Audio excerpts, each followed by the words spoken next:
Bonjour et bienvenue dans ce carnet de guerre. Ce carnet de guerre est bien consacré à la parole de TGCM. Je pense que c'est important. Je suis avec Manu et Gwen. Salut. Salut. Salut. Comment allez-vous?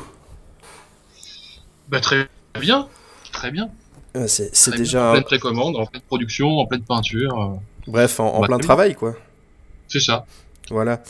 Alors déjà bravo pour pour le Kickstarter, pour le lancement de Carnage.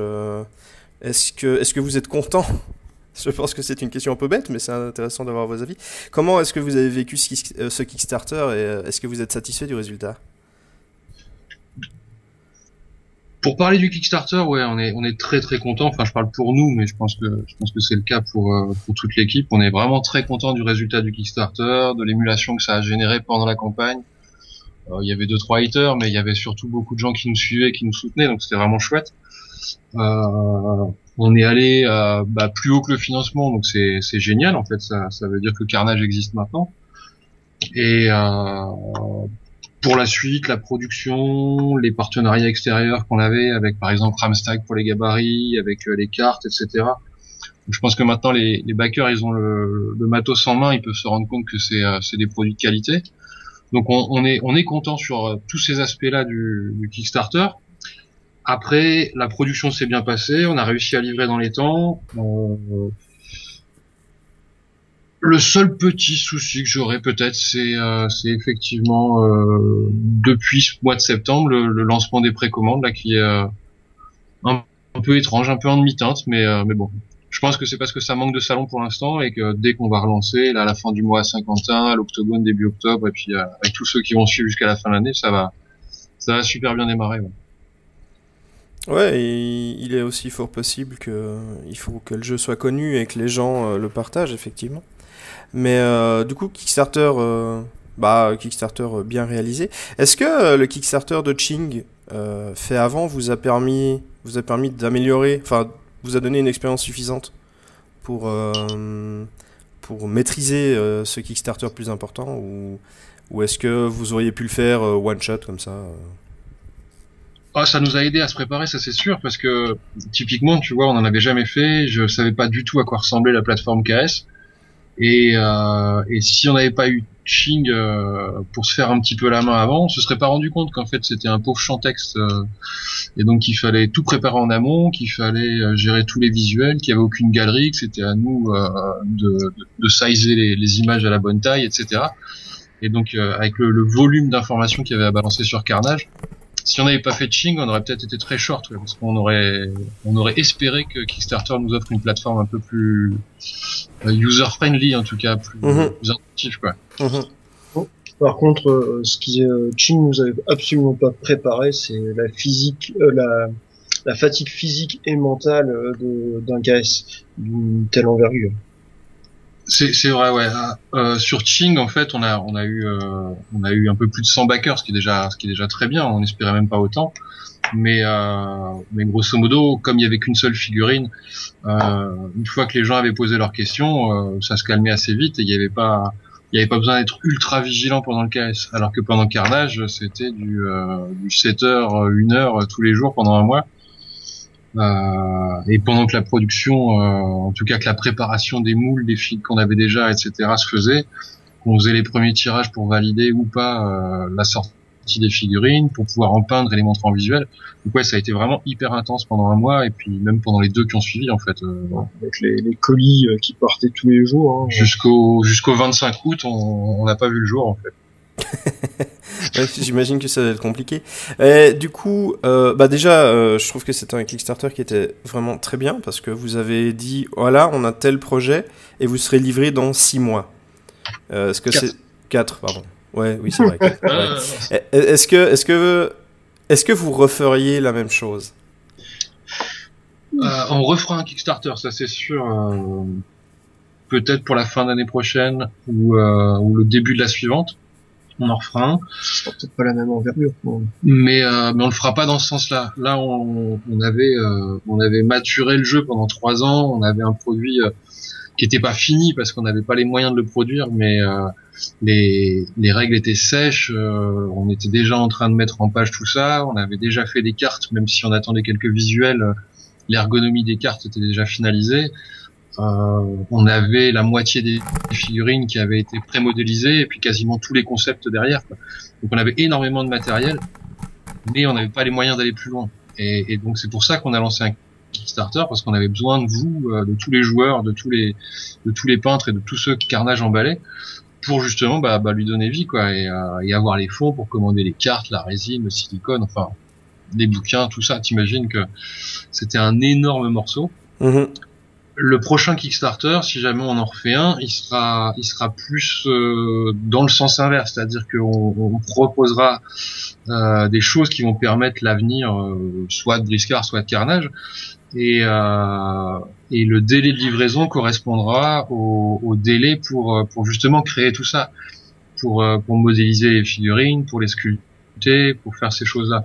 Donc je pense pas qu'on pourra retenir à nouveau des délais de 4 mois entre la fin du KS et la livraison, parce que ça, enfin pour ça, il faut avoir trop amassé de boulot en amont, et on n'aura pas le temps de le refaire, ça. Ouais, ok, mais ouais. Mmh. C'est assez fou. Je pense pas qu'il y ait beaucoup de gens qui se rendent compte la somme de boulot que demande ce genre de truc. Mais fabriquer un nouveau jeu, c'est vraiment un gros morceau, en fait, hein. On a mis 2 ans avant de sortir une version à peu près définitive des règles. On a fait 3 versions complètes où on a changé complètement le moteur entre deux.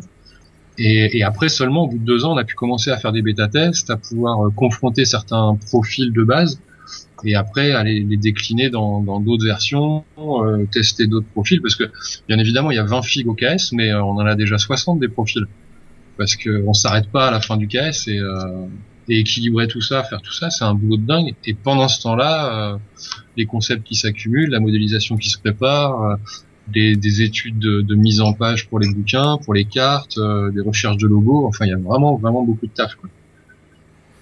Oui, oui, vas-y, pardon, je t'en prie. Et donc maintenant qu'il y aura Briscards et Carnage à faire tourner de front, et pour lesquels il faudra des news, pour lesquels il faudra alimenter un petit peu tout, on n'aura pas le temps de repréparer un truc de cette envergure-là tout de suite, quoi.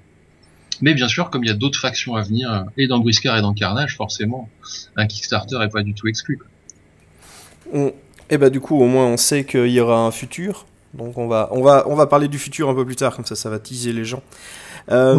Mais du coup, t'as dit 3 ans de préparation, 3 ans de développement, de recherche et de tests aussi. C'est ça, en fait. Pendant le KS, en fait, je regardais, je recompulsais un petit peu tous les fichiers qui concernaient Carnage, et le plus ancien fichier de règles que j'ai retrouvé, il datait du 9 mars 2016, et on a lancé le 15 mars 2019. Donc il y avait vraiment 3 ans entre la première écriture la première pause des règles et le lancement du KS, quoi. Qu'est-ce qui vous a poussé? Enfin, qu'est-ce qui t'a poussé, vu que c'est toi, je pense, qui a posé la première pierre. Qu'est-ce qui t'a poussé, Manu, à faire Carnage, en fait, au final? Il y avait déjà Briscard dans les bacs. Vous êtes une équipe pas énorme. Du coup, c'est un peu un projet un peu... C'est gentil de pas dire minuscule.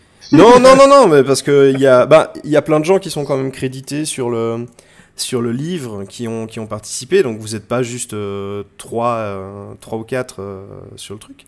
Et du coup, c'est quand même... Enfin, c'est un projet... Je veux dire, c'est un projet risqué, vu de l'extérieur. Après, peut-être que, vu de l'intérieur de l'équipe, vous vous dites non, c'est bon, on gère, mais qu'est-ce qui t'a motivé, enfin, qu'est-ce qui vous a motivé à mettre Carnage en place? En fait, quand on a monté TGCM il y a 7 ans, ma première ambition, c'était de faire un jeu médiéval fantastique. Et le souci, c'était que faire du Medfan, c'était forcément risquer d'être comparé à tous ceux qui existent déjà, parce que t'as le SF, t'as le Medfan. Alors le SF, il se décline en post-apo, en vrai futuriste, en combats spatiaux, etc. Mais ça reste de la SF. Et puis il y a le Medfan, où ça peut être des nains et des elfes, des orques et des chevaliers, mais grosso modo, tout ce qui a une armure ou une épée à un moment donné, c'est identifié au Medfan. Et comme on était super modeste et super novice, et dans la sculpture et sur la scène du jeu, c'était un peu hors de question de se lancer et d'être comparé aux grands pontes du genre, quoi. Donc, avec Briscard, on avait choisi la piraterie parce que c'était très peu exploité et ça nous ouvrait des portes sans nous enfermer, en fait. Mais secrètement, j'avais l'espoir un jour de lancer ce jeu Medfan parce que c'est vraiment l'univers que je préfère à la base. Et très tôt, je savais qu'on allait le faire, donc j'ai volontairement évité de sortir certaines races, essentiellement le continent africain, dans Briscard, parce que je me disais, voilà, on se laisse un gros potentiel en éludant toutes ces espèces-là, parce qu'on pourra les servir dans un univers complet qui sera complètement différent de celui de Briscard. Donc ouais, c'était prémédité depuis longtemps, mais on a attendu d'avoir l'expérience, d'avoir les connaissances, et puis de rencontrer les bonnes personnes aussi, parce que Jérémy qui nous fait les concepts avec beaucoup de talent à mon sens, nous a permis enfin moi en tout cas, il m'a donné l'impression qu'à un moment donné, Carnage ça pouvait exister, que maintenant on avait la capacité de proposer quelque chose de chouette et de beau, quoi, de très esthétique. Oh, puis l'expérience sur la sculpture aussi, ça a permis de oui. un produit fini, quoi. Ouais, c'est vraiment, on s'est fait la main, on a eu, je dis pas que Briscard est fini et je dis pas qu'il nous a servi qu'à ça, bien au contraire, c'est un univers que j'adore complètement.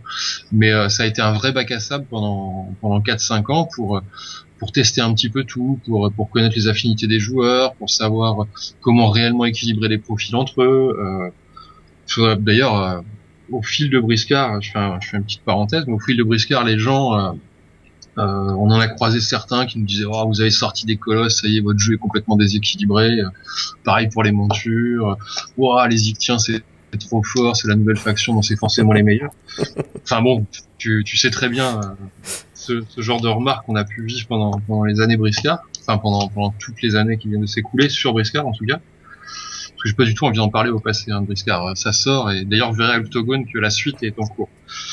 Mais voilà, en fait, au final, le jeu reste super équilibré, même s'il y a des profils monstrueux, il y en a dans toutes les factions. Il n'y a pas systématiquement un colosse dans les équipes des mecs qui sont sur le podium quand il y a un tournoi. Donc ouais, je pense qu'on a pas trop mal géré la barque là-dessus, et les profils sont équilibrés et le jeu reste intéressant, même au bout de 6 ans. Ça nous a vachement aidé pour Carnage. Ouais, maintenant, avec un potentiel beaucoup plus riche au niveau des règles, je pense qu'on a quand même un jeu qui est tout aussi équilibré et tout aussi intéressant au niveau de la compo et du gameplay, quoi. Ok.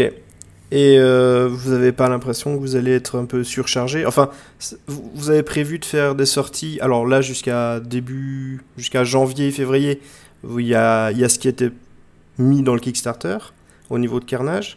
Mais il y a quand même toujours des sorties Briscard, et après vous avez 2 figurines par mois pour Briscard.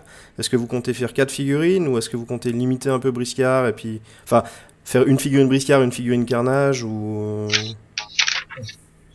Alors en fait, la volonté, en plus du côté esthétique, et de la capacité justement à faire un truc qui était beaucoup plus homogène au sein des différentes factions, la volonté de modéliser Carnage et de passer par la 3D, elle servait justement à l'esthétique, à l'homogénéisation des figues, etc. Mais surtout aussi à me permettre moi de continuer à sculpter Briscard en traditionnel à la main, et puis à côté d'avoir des modélisations qui se font, parce que ça c'est pas moi qui m'en occupe. Du coup ça va nous permettre effectivement logiquement d'alimenter les 2 jeux de front. Alors on promet rien parce que j'aime pas promettre des choses que j'arrive pas à tenir, mais on va essayer d'avoir à peu près le même rythme que sur Briscard. Sur Briscard, je sais que je vais pouvoir tenir la plupart du temps, hormis ce mois-ci parce que c'est les précommandes, mais ça fait 6 ans qu'on arrive à sortir 2 nouvelles figurines par mois, il y a pas de raison que ça change. Et les prochains profils, les V2 de certaines figurines, les prochaines factions, etc. sont en préparation. Donc ça va continuer. Et puis pour Carnage, logiquement, si l'engouement est là, si on fabrique des nouveaux joueurs, si on arrive à convaincre des nouvelles boutiques, alors, parce que c'est un petit peu le nerf de la guerre, alors il y aura les finances pour pouvoir modéliser de nouvelles figurines tous les mois. Ok, donc il n'y a pas de raison que ça change, ouais. Ok. Et est-ce que le choix de faire ça via imprimante 3D, c'est un choix, comme tu l'as dit, un choix de temps? Mais est-ce que tu aurais aimé les faire à la main, les figurines? Parce que je sais bien que En tu fait, aimes le sculpter. souci, sans prétention aucune, je pense que je peux arriver à ce niveau de sculpture, à cette finesse de détail, etc. Mais ça me demanderait énormément plus de temps que pour sculpter un briscard, parce qu'on est obligé de passer par les process complètement différents. Là où je vais faire une armure briscard entièrement en fimo ou en bispetti, etc., avec quelques détails en milliput ou en brown stuff, pour avoir ce niveau de détail, cette rectitude, par exemple sur les armures carnes, etc., on est obligé de passer par du milliput et on est obligé de les poncer pendant des heures, on est obligé de rééquilibrer, etc. Donc là où je vais passer 10 jours sur un briscard, je passerai 1 mois et demi, 2 mois sur un safar, quoi. Mhm. Et du coup, c'est absolument pas gérable. Ok. Et après, je sais qu'il y en a certains de temps en temps qui ont soulevé le point comme quoi il y avait un bras plus grand que l'autre sur le briscard, sur certaines figurines. Là, en passant par la 3D, on est sûr que le bras droit est exactement de la même taille que le bras gauche. Et ça, Ouais, de toute façon, c'est aussi cet intérêt-là, c'est que du coup, on peut accéder à plus de réalisme parce que tout est millimétrable, enfin tout est gérable, alors que il y a que l'œil qui va nous donner les cotes quand on sculpte à la main. Mhm. Ouais, ok. Bah, en tout cas, de très belles figurines et de très jolis dessins dans le bouquin. Je pense que tout le monde a été très content de voir les planches anatomiques de tous nos amis Safar.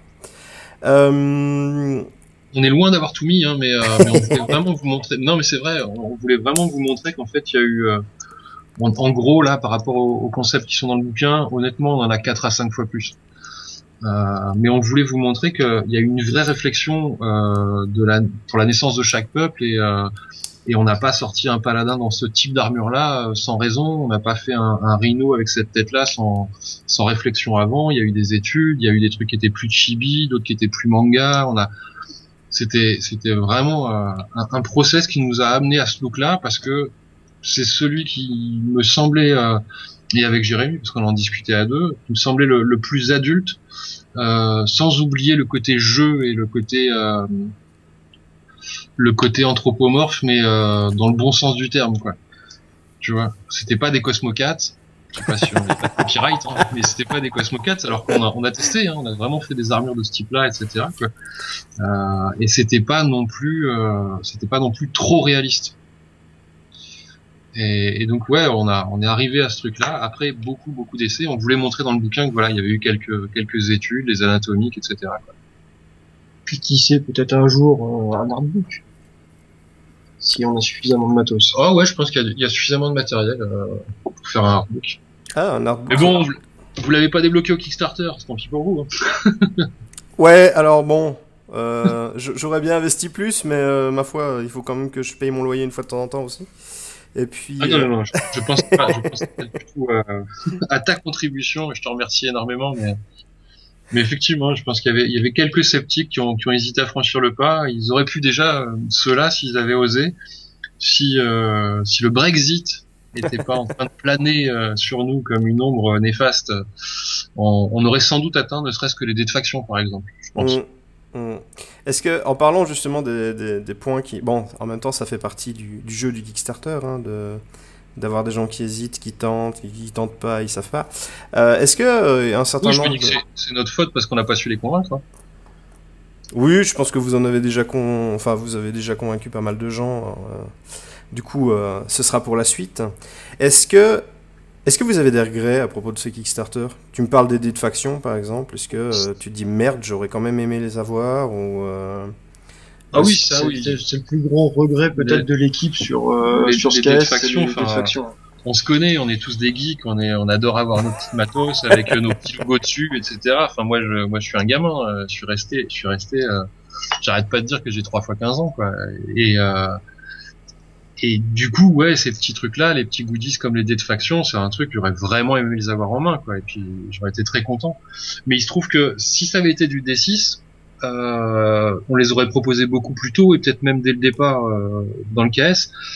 Le gros souci, c'est qu'en fait, le D10, c'est quelque chose qui est pas assez utilisé à mon sens. Et c'est très dommage parce que c'est tellement plus simple de compter en base 10. C'est tellement plus facile de compter comme on a l'habitude de le faire.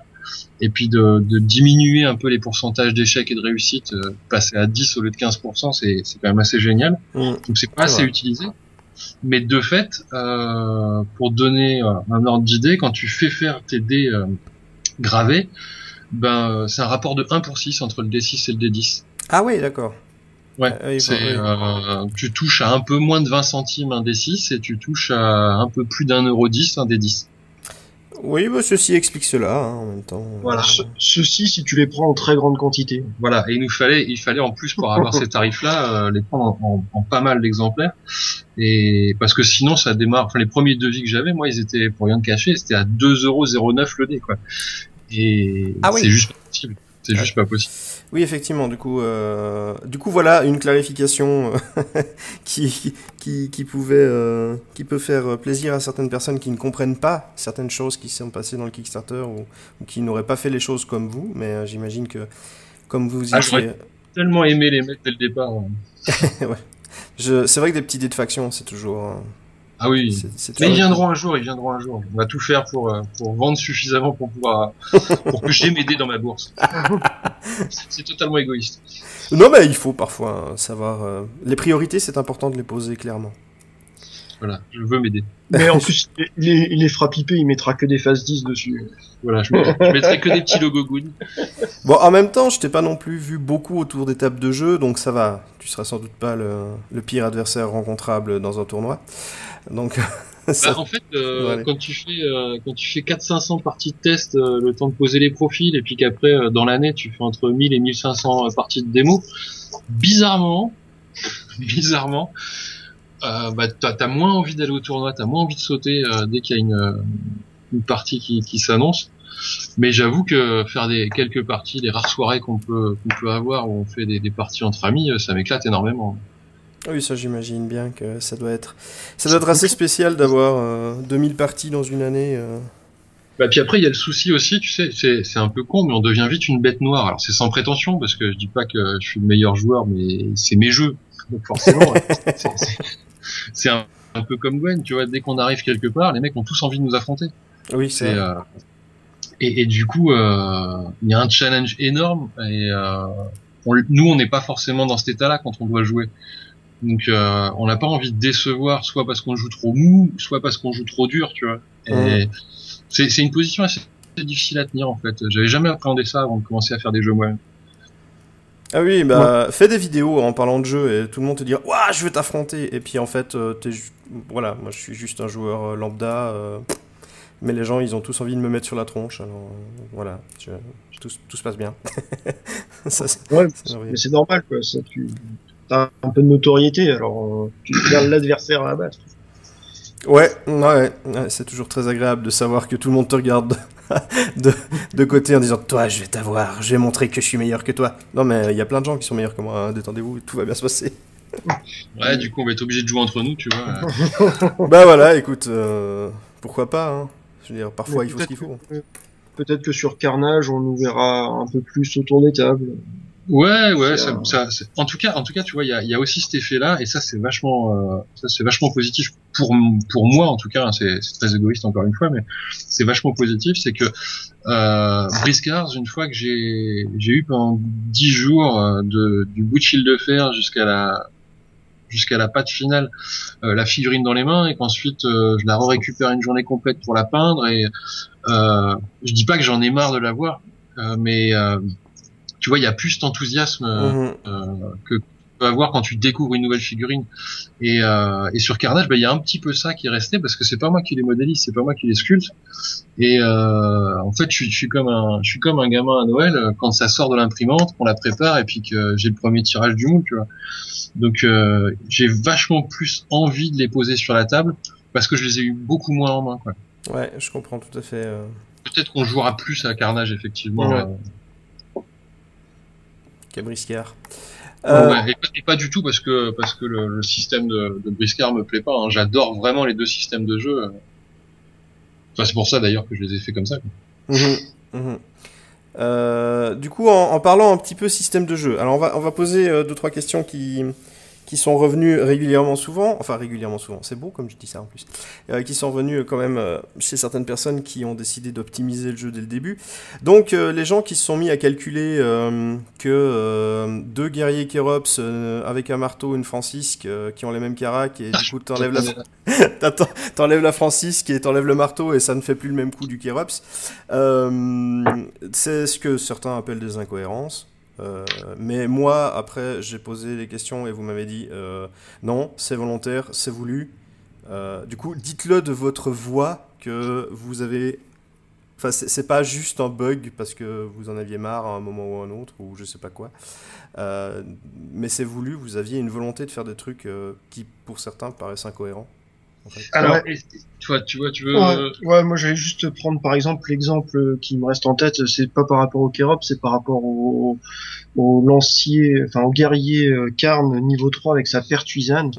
Si on regarde le coup de la pertuisane qu'il récupère, ça lui permet de changer d'arme pour par exemple une hallebarde en dépensant 0 pièce d'or. Ce qui permet par exemple d'avoir la pertuisane qui est efficace contre l'armure. Donc c'est bien quand t'affrontes une liste avec de l'armure, mais de pouvoir switcher avec une hallebarde qui va augmenter le seuil de défendre, donc pour faciliter les défenses, mais qui n'aura plus de bonus contre l'armure. Mais par exemple, ça sera plus efficace contre du Kérops peut-être. Donc toi, déjà, ce switch-là serait pas possible si on n'avait pas légèrement modifié le coup de l'arme. Ensuite, l'autre chose, et ça, Manu pourra peut-être l'expliquer plus facilement, c'est aussi volontaire pour faciliter le calcul des listes et pour pouvoir potentiellement rentrer plus de figurines. Voilà, il y a plusieurs aspects. Typiquement pour le guerrier, c'est ce que disait Gwen, pour le guerrier Karn, le gros intérêt, c'est qu'en fait, à coût égal le compo, on va pouvoir switcher l'arme sans avoir besoin de recalculer sa compo, etc. Les 28, elles correspondent aux grosses armes du jeu, et donc tu vas pouvoir tester ton guerrier d'élite avec la fameuse hallebarde, mais il y a d'autres armes. Mais sinon, par exemple, pour 28, on peut mettre une épée bâtarde et une armure. Voilà, ce qu'on pouvait pas faire pour 25 ou 22. Ok. Et donc, en fait, c'est pour faciliter le switch et pour inviter les gars à switcher. Il fait partie du starter. Allez-y. Tester avec d'autres armes et me dites pas après je suis obligé de garder ma pertuisane parce que la hallebarde elle coûte trop cher et donc je peux pas la rentrer sans changer la compo. C'est pas le cas des Kérops. Pour les guerriers Kérops, c'est un petit peu différent, mais ça concerne aussi la compo d'armée. C'est un truc tout bête. On sait que Tarsak vaut 180. Enfin, il y a plusieurs trucs tout bêtes. Tout nu sans ses armes. Tout nu sans ses armes, il vaut 180. Alors comment je fais pour rentrer mes copains si jamais j'ai pas ce petit delta de points que je peux avoir en grignotant d'un côté la Francisque ou de l'autre le marteau. Je ferai les calculs de compo, je vais pas me lancer dans des calculs de maths là maintenant, mais en fait c'est l'un des moyens de pouvoir jouer Tarsak en 400 points, de pouvoir jouer Tarsak et 3 figues en 500 points sans avoir que des niveaux 1 autour. Okay. Et puis l'autre truc qui est super important, c'est que alors là je vous fais du tease, le starter Kérops, on aura 2 guerriers, un de chaque, et puis le tambour. Il n'y aura pas Tarsak dedans, parce que c'est un peu idiot de mettre plus de la moitié du starter dans une seule figurine. Donc ce sera les 2 guerriers différents et la tambour. Et en fait, si on prend un guerrier à 104 points, puis un autre guerrier à 104 points, puis une nana à 114, on peut pas jouer en 300. On peut pas non plus jouer en 400. C'est con, hein, mais... Et donc si on veut jouer et avoir un peu de modularité, ne serait-ce qu'en 300 couronnes, parce qu'on a son starter de base et on veut affronter tout de suite un autre starter, et ces petits équipements à 14 ou à 9 points qu'on peut switcher vont nous permettre d'atteindre les 300 couronnes assez facilement. J'enlève le marteau d'Atambour, je gagne 14 points, mais il me les manque bizarrement. Donc qu'est-ce que je fais? Je prends mes gars à 104, ou j'ai le marteau à 14 et je leur rajoute ma Francisque. Et pouf, ça y est, j'ai gagné les 4 points fatidiques qui me manquaient et je peux jouer en 300 couronnes. Eh ben voilà, maintenant on comprend. Bah, il Voilà. y en a un qui a beaucoup, enfin, qui a découvert ça assez tôt. Je vais le citer, c'est Lionel. Parce que à l'Octogone, clairement, il Parce va qu'il sortir pense un qu'Erops, Tarsac il et mange 3 qu'Erops. rhinos. Ah, il est rhino dans l'âme. Hein, Mais ouais, c'était les seuls moyens de jouer. Et c'est pour ça que dans les petits livrets qu'on fournit dans les starters, il y a les armes gratuites. Il n'y a pas les autres cartes d'équipement, mais il y a les cartes d'armes gratuites pour que justement tu puisses récupérer cette valeur en couronne d'armes et puis leur mettre un arc, un gourdin, une canne ou un couteau. Ou tout à la fois, en fait. Ou tout à la fois, parce que j'imagine que c'est ta question suivante. Bah oui, en fait, c'était. Moi, j'aime bien les listes qui sont un petit peu BG, donc je vais mettre un arc sur une Goulufang, mais je vais pas mettre un arc sur un Kérops, tu vois. Ouais. Tu Oui. peux, t'as lu le roman, Oui, oui, t'as oui, dû oui. voir qu'il y avait un archer qui était pas trop mauvais dans le. Oui, Ouais. oui, mais bon, après, on voit des dessins où il y a un lance-bûche Kérops avec, avec l'arbalète lourde, là. Enfin, je veux dire, j'ai aucun problème à imaginer ce genre de choses. Mais est-ce C'est que notre ami Tactoy, ça. Est-ce que vous avez pas, enfin ça c'est plus côté optimisation et tournoi, donc c'est peut-être moins une préoccupation réelle des créateurs, on va dire. Est-ce que vous n'avez pas peur que, du coup, vous aurez des listes de tournois où chaque figurine aura 7 armes gratuites, je compte 2 fois l'épée courte, une fois en attaque, une fois en défense, au cas où. Même si tu claques un PA pour changer d'arme, tu auras quand même un Alors, en potentiel fait, Pas d'inquiétude là-dessus, en je suis fait. sûr que ça va se produire, mais effectivement, comme dit Gwen, ça m'inquiète pas plus que ça. Parce que le truc, en fait, si tu analyses les armes gratuites, au final, il y en a très peu de vraiment intéressantes dans toutes les situations. Par exemple, tu parlais Fang, tu parlais Goulu. Si tu commences à payer une arme pour favoriser le sang matière, il va te falloir des armes avec saignement. Si tu prends l'arme gratuite, c'est bien, c'est mignon, mais c'est que en cas de réussite critique. Donc tu vas pas pouvoir vraiment maximiser là-dessus. Et si tu payes une arme qui fait du saignement, tu vas pas aller t'amuser à switcher pour un couteau, par exemple. Alors, d'accord, il y a d'autres armes qui sont peut-être un peu plus intéressantes, comme l'arc court, la canne qui te permet d'avoir de la longe, mais globalement, les autres, tu vas pas les trouver à tous les coins de rue, quoi. Ou alors, alors d'accord, tu peux les avoir sur ta figurine si t'as envie de tout mettre, mais vas-tu réellement les utiliser? Ouais, mais il suffit d'une fois, tu vois, même si c'est une fois toutes les 50 parties, comme ça ne coûte rien, pourquoi les enlever en fait? C'était ça dans ma réflexion. Si on veut parler un peu méta, en fait, dans les armes gratuites, il y en a 3 qui sortent un peu du lot.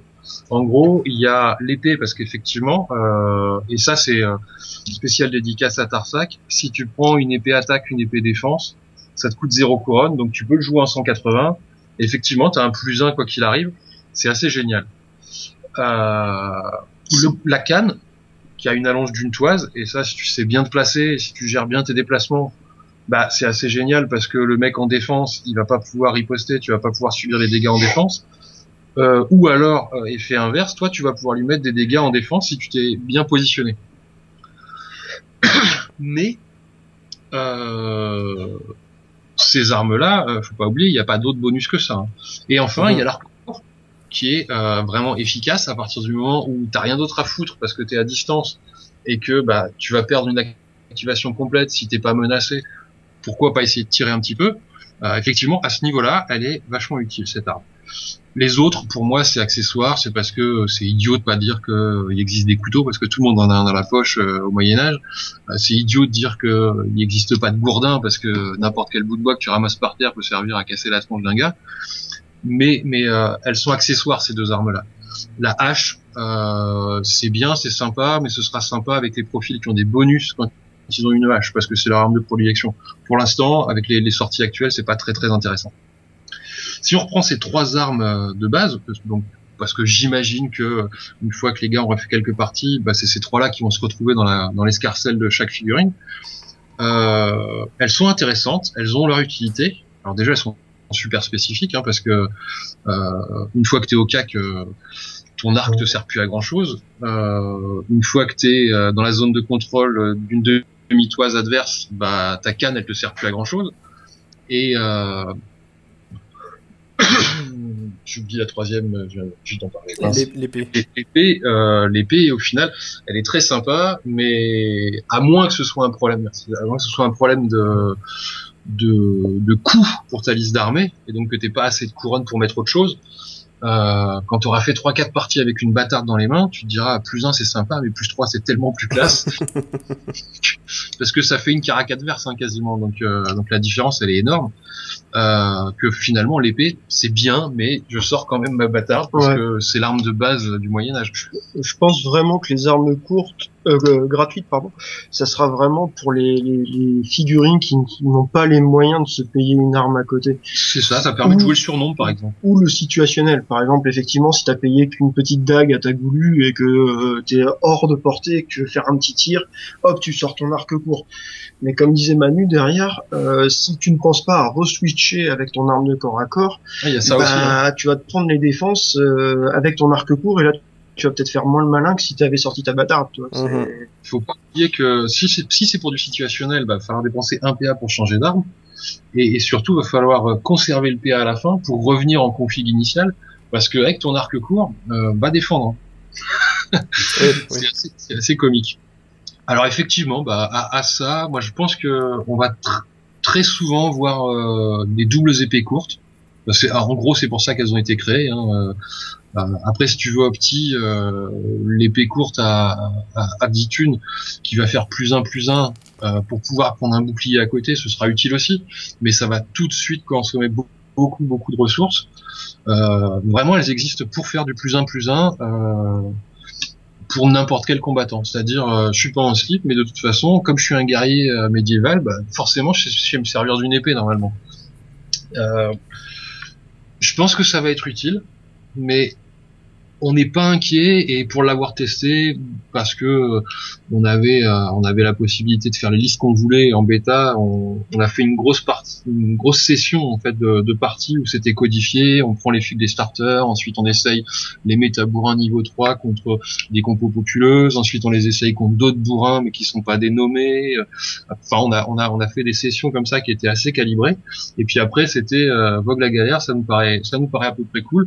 Donc faites les compos que vous avez envie, puis on se met sur la trogne pour voir si on n'a pas vu de faille. Et oui, effectivement, moi, on partait du présupposé de base qu'une arme gratuite, on pouvait dire qu'on l'avait en partie, parce que il y avait rien qui t'empêchait de la mettre dans ta compo de départ. Et au final, on s'en est servi peut-être 2-3% du temps, quoi. Mais encore, moi je sais que je l'ai jamais utilisé. La plupart du temps, j'oubliais que j'avais ces trucs-là, parce que au final, les situations nous imposaient pas ce genre de choses, quoi. Il y a peut-être, je te dis 3-4 fois où je me rappelle où je me suis servi de l'arc au premier tour, parce que j'avais rien d'autre à faire, quoi.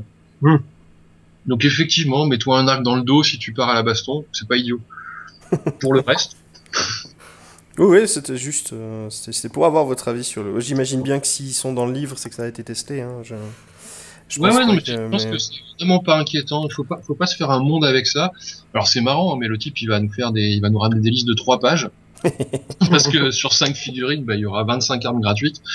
Mais hormis ça, non, ça va. À part pour vérifier les listes, ça va pas être gênant. Après, ça a quand même un aspect rassurant aussi pour les joueurs de se dire que dans n'importe quelle situation, si tu as mis toutes les armes gratuites, il aura une réponse possible. Il sera pas un no match. Par exemple, je sais pas, t'es dans une tour. Si tu descends, tu tombes sur 3 rhinos qui t'attendent de pied ferme en bas. L'arc court peut être sympa justement pour éviter de te faire plumer. Et puis il y a un autre truc aussi, il y a un autre aspect dont on n'a pas encore parlé, ça c'est que dans le carnage tu peux désarmer les gars. Ouais. Et donc en ce sens-là, c'est pas complètement idiot d'avoir 1 ou 2 armes en plus, parce que voilà, on t'a fait voler ta bâtarde ou ta hache à 2 mains, ton arc de guerre, etc. D'un seul coup, tu te vois bien moins balèze, mais il te reste quelque chose à dégainer. Alors, par exemple, le week-end dernier, là, en démonstration, c'est la première fois que je vois, depuis qu'on a lancé les démos, quelqu'un lancer la hache du guerrier Kérot. Ouais, il l'a lancé, il s'est même pas posé de questions, il a fait paf paf, je te baffe, je te repousse, maintenant je te lance ma hache. Dans les dents. Et après, effectivement, il a sorti une des armes gratuites pour éviter d'être à main nue. Et c'est le genre de situation, voilà, t'as lâché ta hache parce que, dans la tête de quelqu'un d'autre, hein, quand même, on s'entend, pour te faire plaisir, mais derrière, t'es pas juste tout nu. tu sors ton arme secondaire pour pouvoir te défendre ou pour pouvoir continuer à Ouais, attaquer. je pense que ça a cet intérêt-là. Au moins cet intérêt-là, quoi. Oui, bah, je pense, de toute façon, une arme supplémentaire, ça me paraît logique. Et puis, physiquement, quand tu imagines la figurine, elle a son arme principale et elle a de toute façon le couteau à saucisson dans la poche, quoi. Enfin, c'est ça qui. Mais Bah, c'est ça. On a tous l'habitude des MMO et on a non. tous un sac où il y a 180 cases. Alors, je tiens à rétablir une vérité. Non, je me suis toujours refusé à jouer à des MMO. Donc non, je n'ai pas cette habitude-là. Après, j'imagine mal la goulue avec un râtelier sur le dos, mais ça, c'est ma conception à moi. C'est pas... T'inquiète, on l'a pour toi, ça. Alors ça va, c'est bien. J'avais pensé à une question, mais en fait, comme c'est envolé dans la discussion, du coup, ça me reviendra, je pense, un peu plus tard. Encore au niveau du système de jeu, donc vous avez vraiment insisté sur les équipements qui sont très nombreux et très variés. Est-ce que vous avez prévu un deuxième flot d'équipements, notamment je pense aux équipements génériques où il y en a quand même beaucoup, mais peut-être que vous avez des idées supplémentaires pour une deuxième vague. Ouais, l'idée, enfin, je Non, moi c'était pour dire une bêtise. Donc, il y aura un équipement réservé créateur. Donc si tu es créateur du jeu et que tu l'utilises, en une baffe t'es mort pour un PA. Voilà. Mais moi c'était pas. Ouais, c'est pas mal, hein. Je pense qu'il faut la commercialiser, ça sera bien. Ça s'appelle Je perds jamais. Ah, c'était donc ça. Et en fait, non. À Briscars, on s'est laissé un petit peu embarquer. Je fais des parallèles, hein, mais c'est un peu logique. On s'est laissé un petit peu embarquer par les sorties, par le côté chronophage de la sculpture, de la peinture, de la gestion d'un tas de choses, etc. Et puis aussi, parce que les démarrages étaient moins fulgurants que pendant le KS de Carnage, forcément. Mmh. Du coup, on n'a pas pu sortir des packs d'équipements dès le départ, on n'a pas pu sortir des packs de sorts, les sorts sont arrivés bien plus tard. Et le pack d'équipements, au final, au moment où il aurait pu sortir, on n'était pas loin de sortir la V2, et on avait déjà modifié les premiers équipements. Et donc, il y avait une bonne partie du pack d'équipements qui était prévu, qui était devenu obsolète, et on avait d'autres idées entre deux qui avaient fait qu'on avait changé ce pack, etc. Et puis, finalement, de fil en aiguille, on l'a pas sorti. C'est un petit peu comme le starter Orenok. Ouais. Mais c'est pas grave, c'est des crocos. T'as vu comme je l'ai glissé celui-là? Donc nous sommes donc bien conscients que le starter Orenok ne verra jamais le jour. Si, mais est-ce que enfin tu vois, aussi rapproché que le duo pack de Louis, je sais pas si c'est utile pour l'instant. Moi je pense que vraiment si tu prends, pour faire un petit aparté sur Briscars, si tu prends le duo pack Orenok, donc Louis et Garial, et puis que tu rajoutes 2 serviteurs, je sais pas moi, Chambal, Koubas, Tramé, 2 sur les 3, t'as un Pogon ou un Dodger. Ouais, mais je veux dire là, t'as même pas besoin de compter 150 ouais. Et puis t'as exactement ça. Tu joues en 400 en tournoi sans avoir peur d'aucune faction, quoi. Donc c'est vraiment une super bonne base. Je sais pas si rajouter un starter qui ferait à peu près le même boulot serait utile pour l'instant. Je pense qu'il faut mieux. C'est pour les clients, hein, pour dire ah oui, il y a une faction qui a pas de starter. Oui, mais en fait il y en a un officieux et enfin 2 officieux, etc. Mais... C'est ça, ouais. Mais après, de toute façon, comme dans toutes les familles, il y a toujours le mouton noir. Bah voilà, les Orenok, c'est le mouton noir, ils ont pas de starter. Ouais, puis ça singularise un petit peu la faction. C'est pas plus mal, je pense. Mais clairement, ouais, ils en ont pas besoin. Ça permet d'être dans le wide. Et puis il y a tellement de possibles chez les Orenok, tu vois. Enfin, on digresse là, mais on peut tellement partir avec plein de dodgers, ou alors avec que des gros, ou alors se baser sur le Colosse, sur Louis ou sur Gustave comme leader de base et composé autour, ou alors privilégier la magie ou maintenant le tir. Enfin, il y a tellement de facettes à cette faction que en fait je pense que ça guiderait trop et ça limiterait trop de faire un starter. Ce qui est pas le cas pour les autres, parce que quand tu regardes les autres starters sont des espèces de mix où à chaque fois il y a soit de la magie et du cac, soit du tir et du cac, soit beaucoup d'armure et beaucoup d'agilité. Je pense par exemple à Cortez, Vasco, De Leon. En fait, il y a de la stratégie et du bourrinisme. Si, T'entends ça quand même, un Quintor et stratégie dans la même phrase. Ouais, je reste sans voix devant cette hérésie. Arrête, Déléon, il est hyper stratégique, c'est pour ça qu'on le voit jamais sur les tables. Oui, mais c'est le seul qui... Enfin oui, je suis d'accord, il est monstre bien, c'est un de mes Quintors préférés, mais voilà, les Quintors, ils ont décidé de jouer... voilà, hein, enfin, on va pas... On a sorti quelques bourrins, on leur a fait plaisir, donc maintenant il n'y a plus que ça sur les tables. Mais je ne juge personne. Hein. Non, bien entendu. Non, juger c'est mal. Mais donc voilà, enfin, digression sur les Orénoques à part, en fait, sur Carnage, on avait l'opportunité de sortir tout de suite ces cartes d'équipement parce que justement la campagne nous a permis de les financer. Là aussi, hein, de toute façon, ça avait un coût, sortir X fois des paquets de 50 ou 60 cartes.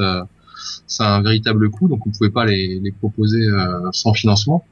Mais du coup, on a tous ces équipements de base, et oui, c'est loin d'être une liste exhaustive de tout ce qu'on avait en tête, de tout ce qu'on avait proposé sur le papier. On a sélectionné les trucs qui étaient bien, notamment au niveau des équipements génériques. Je veux dire, on n'avait pas que des capes d'ombre et des orbes de pouvoir à proposer. Il y a beaucoup plus que ça. Mais là, on a la possibilité, et ça va être assez intéressant, je pense, de commencer à sortir des packs physiques d'équipements, en fait, des armes alternatives, des petits blisters où il y aura des épées, des masses, des armes, etc. Alors peut-être pas des gants bisons à enfiler sur ta fille, hein, ça faut pas rêver. Allez. Oh. Tu vas me demander derrière. Oh non, je vais essayer de me mettre à la couture, on verra ce que ça donne. Mais voilà, tu vois, on va avoir la possibilité de sortir ces armes-là. C'est une des choses géniales que nous permet la modélisation, par exemple. C'est là où je serais obligé de resculpter complètement une épée en sculpture trad, avec la modélisation, on va pouvoir l'isoler, enlever la main qui est à l'intérieur et puis l'imprimer, quoi. Et donc, on va pouvoir sortir des packs beaucoup plus facilement. Et je pense qu'on va d'abord essayer justement de concrétiser physiquement les équipements qu'on propose, ou en tout cas une bonne partie, avant de reproposer les nouvelles armes. Et puis comme sur Briscard, de toute façon, il va y avoir énormément de cartes additionnelles qui vont être livrées avec des figurines dédiées, en fait. Donc il y a des persos qui auront leurs propres épées, qui auront leurs propres haches, leurs propres arbalètes, etc. Donc il y a des nouveaux équipements qui vont arriver, quoi. Effectivement, ça va être... Oui, au niveau des équipements, j'ai trouvé que c'était vraiment un super ajout. Et la possibilité d'avoir deux listes qui sont physiquement identiques, mais qui, avec les équipements, vont être complètement différentes. J'ai trouvé que c'était... Enfin, moi, ça m'a enthousiasmé assez bien. C'est une volonté aussi dans Carnage d'avoir sorti des équipements tout de suite. C'est que, comparé à Briscard, où ils viennent tous avec leurs armes, etc., dans Carnage, on veut vraiment que les gens switchent leurs équipements. C'est d'ailleurs pour ça qu'on a modifié le système d'achat des équipements. Et comme ça, au moins, tu peux vraiment te faire plaisir et tenter pas mal de choses. Je pense qu'on propose quand même un bon panel des armes existantes. Une vraie bonne variété. Donc, tout comme il n'y a plus... c'est aussi pour la même raison qu'il n'y a plus de tireurs attitrés, il n'y a plus n'importe quel guerrier pour devenir tireur ou combattant de corps à corps, quoi. Bien que certaines figurines dans certaines factions, pour ne pas les citer, les fangs, auront peut-être des bonus sur certains types de profils qui sont plus à l'aise avec un arc. Oui, bah Tactoy c'est pareil, hein. Oui. Il est mieux avec une arbalète qu'avec autre chose, quoi. Mais... Ou une arbalète de poing pour un exécuteur, où on multiplie par deux les dégâts, etc. Et ça, en fait, tu vois, c'est aussi c'est une volonté de départ, parce que effectivement, les techniques de production et l'échelle qu'on a choisie pour nos jeux font que on a des figurines qui sont un petit peu chères. On est loin du Pitou de 25 mm à 7 €. J'espère que les gens...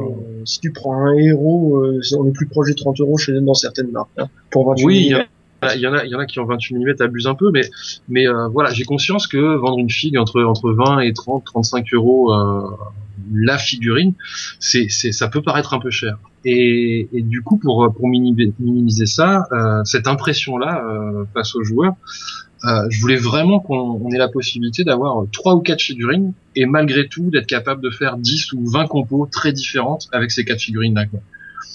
Et donc, on n'a pas besoin d'investir plus que 100 balles dans le jeu pour avoir de quoi faire 20 compos vraiment différentes. Il suffit de changer les équipements, les armures, mettre une arme de tir à tous aigus à la place des épées.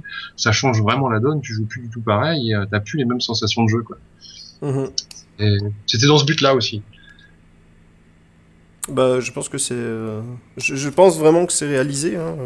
Je pense que c'est un objectif qui a été assez facilement atteint. Aussi, point. Oui. J'espère que les gens vont prendre le temps justement de multiplier les parties en changeant l'équipement sur une même figurine pour se rendre compte que vraiment il y a un gros intérêt à le faire, quoi. Aussi point positif, je trouve. Enfin, je vais faire une comparaison par rapport à Briscard, hein, mais c'est la magie. Je trouve que la magie dans Carnage est vraiment bien foutue. Je trouve que c'est intéressant, les sorts génériques, les sorts de l'histoire des grimoires avec les pages, etc. Je trouve que ça donne vraiment beaucoup de polyvalence au niveau de la magie, comparé à Briscard où on doit acheter chaque sort séparément. Et, en fait, tu vois, c'est typiquement ça. C'est alors pour les sorts, 80, ouais, au moins 80% des sorts, ça vient du cerveau malade de Gwen. J'ai senti une petite touche de... Ouais, il y avait quelque chose d'un peu vicelard et d'un peu bourrin dans les sorties. Je me suis juste tenté de valider ou d'invalider certains trucs. Non, parce que dans les 20% restants, il y en avait des super cool, des sorts. C'est pas cool à partir du moment où ça crée un no match, tu vois. Ça crée pas un no match, tu transformes le deck en squelette. Oh, ça va. mais pour la gestion et le coût et la facilité de composer avec un magot dans le fer de lance, c'était une volonté que j'avais au départ parce que effectivement on se rend compte qu'au XXIe siècle entre 10 et 70 ans ça devient super dur le calcul mental. Et donc quand le mec il vaut 63, qu'il faut lui rajouter 8, 12 et 16 de sorts une fois sur deux dans la compo, si un smartphone à la main, il y a une erreur de calcul. Ouais, puis enfin ça complexifiait pas forcément. Et au final, voilà, ça n'aidait pas, enfin ça n'apportait pas grand-chose en tout cas. Là, je suis parti sur ce principe, sur ce présupposé de base, et je me suis dit, il faut le rationaliser, et donc en gros, il faut limiter les différences de coûts. Alors on a essayé plein de trucs, hein, c'était pas 20 et 40 couronnes tout de suite, les petits et les grands grimoires, mais on arrivait à cette conclusion qu'en fait, si on offrait soit la possibilité de faire un apprenti magicien en fait, donc avec des sorts génériques qui sont gratuits et qui sont donc compris dans le coût du magicien, un magicien en herbe qui a, allez, on va dire 5 à 10 ans d'expérience et donc qui a payé un petit grimoire, ou alors un archimage qui est super balèze et qui connaît tous les sorts de son domaine, ça simplifiait le truc, et c'est comme ça qu'on a synthétisé l'idée d'avoir des sorts génériques où on pioche gratos. Donc systématiquement on en aura même si on recrute son magicien à poil, d'avoir un petit grimoire, mais il s'agissait pas non plus de permettre d'avoir la moitié ou les 3/4 des sorts de la faction, sinon pourquoi avoir plus, et donc c'est assez limitatif, hein, 5 pages en fait, on se rend compte qu'on a le droit d'avoir pas mal de petits sorts, mais dès qu'on veut en prendre un gros, on sera limité, il faudra se retrancher sur les sorts génériques pour le reste. Donc en gros un magicien avec un petit grimoire, ce sera en moyenne 5 sorts dans son escarcelle, en comptant les génériques. Et puis après le grand grimoire où alors là si on est fang on passe à et on se fait plaisir. Ouais, et ça devient très violent quoi. Au niveau magie en plus l'avantage c'est comme à Carnage on a la possibilité de défendre la magie, on pouvait aller à 1 degré au-dessus par rapport à un Briscard sur la puissance entre guillemets des sorts et leur violence, et donc ouais moi vu que j'en ai créé beaucoup, je me suis vraiment fait plaisir là-dessus. D'ailleurs, certains, comme le Confusion, sont passés en générique, alors qu'à la base, ils étaient réservés Fang. Ouais, mais tu peux pas, ça se voit trop après quand t'aimes qu'une faction. Ouais, ça se voit. Alors, oui, j'ai trouvé que les sorts étaient passablement, même les génériques sont quand même forts, hein, le 4 dégâts sans armure, le sort de soin, ou alors simplement les petits sorts d'invulnérabilité, là. J'ai trouvé que c'était, on sent que le magicien, il va prendre du poil de la bête. Par contre, du coup, Gwen, j'ai une question. Pourquoi est-ce que le seul sort qui permet de ramener quelqu'un à la vie est chez les carnes, alors que c'est les fangs qui font de la nécromancie, enfin de l'ostéomancie? Alors pourquoi ça bah, parce que non, ça c'est pas une réponse. Non, en fait, l'idée chez les Fang, d'accord, elle joue avec les os, etc. Donc c'est mignon, mais seule pour l'instant la plus puissante d'entre elles, c'est-à-dire Nyx, a vraiment cette capacité-là de ramener les morts à la vie. Là, le sort chez les Carnes, c'est plus tiens, je te mets une petite parcelle de courage en plus et t'as pas encore compris, enfin ton cerveau n'a pas encore compris qu'il est mort et tu remets une dernière baffe avant de mourir. C'est plus dans ce sens-là le sort.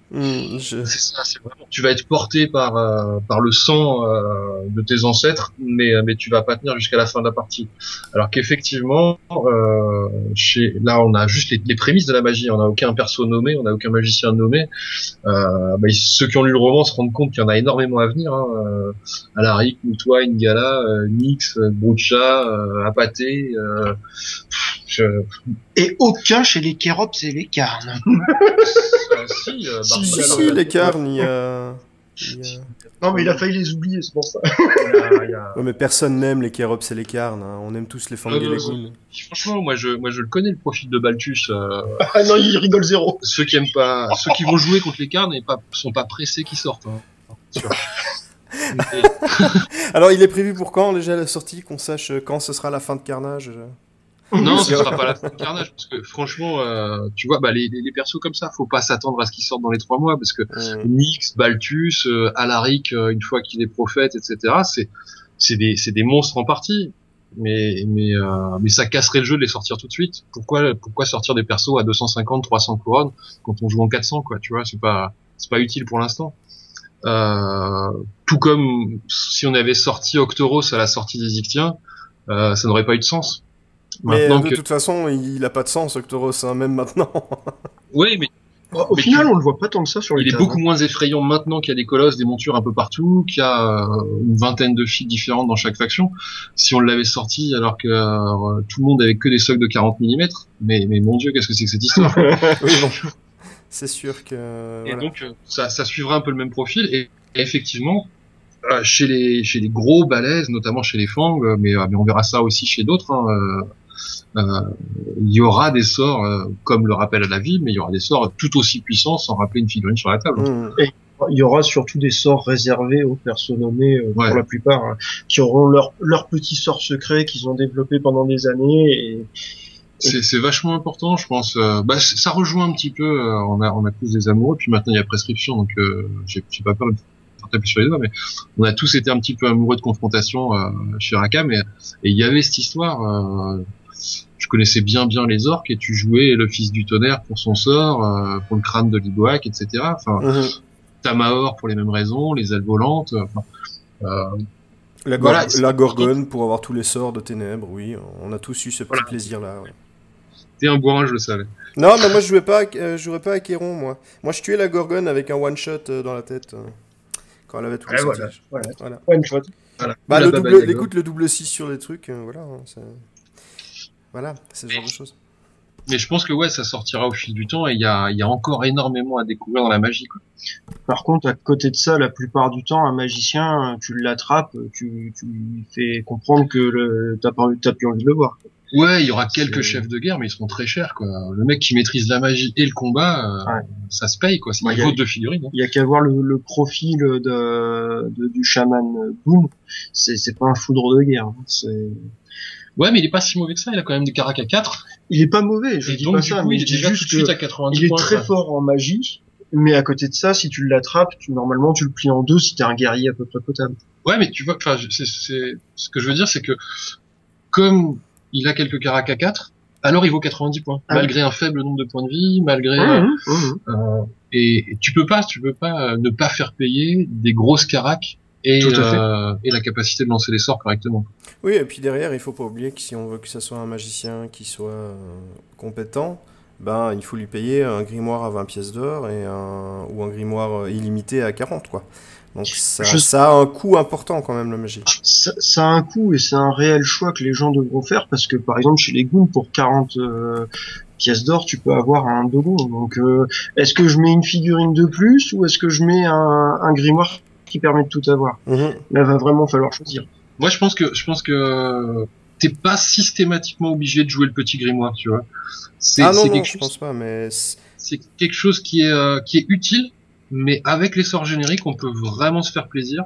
Mm. Une petite blessure arcanique, une petite invulnérabilité, ça suffit largement pour avoir un magot intéressant en partie, quoi. Une petite confusion, hein, ça c'est toujours rigolo aussi. Ouais, voilà. Tu vois ton gros Tarsac, bah il va jouer en dernier. Allez hop, suivant. Et ça, on le comprend peut-être pas à la lecture des cartes, mais effectivement, pouvoir gérer l'ordre d'activation de l'adversaire, c'est très bon, comme dans tous les jeux où il y a des choix d'activation, c'est très violent, quoi.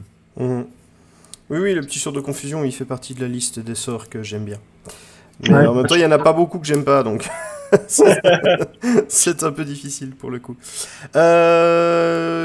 Oui, alors donc on a fait les règles et machin, le truc. Oui, ça va bien. Au niveau des factions, D'ailleurs, j'en profite, comme ça, ce sera officiel, c'est clarifié. Dernier petit truc sur les sorts. Oui, la goulue sombre, parce que la goulue sombre est une goulue. Elle peut devenir apprentie de Nyx. Tu l'avais précisé dans la fac, mais effectivement, elle peut devenir apprentie de Nyx. Par contre, en aucun cas, comme elle n'est pas Fang de base, tu pourras maîtriser les sorts génériques Fang et les sorts Fang. Oui, elle fait pas partie de la faction. Bah justement, en parlant des factions, donc pour l'instant, 4 factions, vous avez été extrêmement vilain en mettant les dessins des Tembo. Et puis... on pouvait pas ne pas en parler alors que il y a quand même une bonne partie du roman qui leur est dédiée, quoi. Effectivement.